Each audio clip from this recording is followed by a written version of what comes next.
नमस्कार जय जगन्नाथ। आज आसतु आ गोटे नुआ भिडियो मु आपण मानक देखुची कुंभीधरा वाटरफॉल।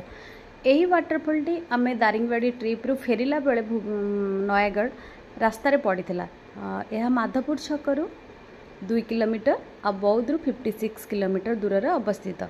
यही वाटरफॉल एक्चुअली बौद्ध जिले में अवस्थित किंतु यह फुलबाणी टाउन ठारू मात्र 7-8 किलोमीटर मध्य पड़ज रास्ता कड़े ही पड़े।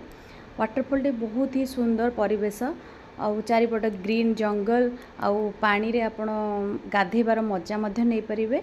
एठाको बहुत पर्यटक माने आसंती नवेम्बर फेब्रुआरी मध्य जहाँ लोक मानठारे आमे सुनियाकु पाइलु किंतु यार रक्षणाबेक्षण आउ टिके गवर्नमेंट करि पारिले एही जगहटी गोटे भल पर्यटन स्थलीर मान्यता पाई परंदा। यार जो सीढ़ी रही जोटा रास्तारू तलू आसी से सीढ़ी गुड़ भांगी गलानी। गवर्नमेंट टिके ऊपर ध्यान देले यह गोटे भल पर्यटन स्थली हो पारंता।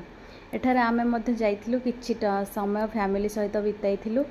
यार जो चारिपटर सौंदर्य बहुत ही मनमुग्धकर थिला। आमको तो बहुत भल लागिथिला।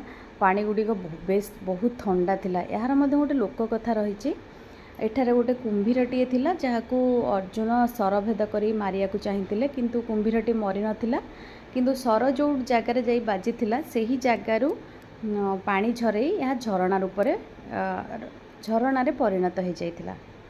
जदि ये वीडियोटी मोर भल लाଗୁଛି ताहले लाइक शेयर सब्सक्राइब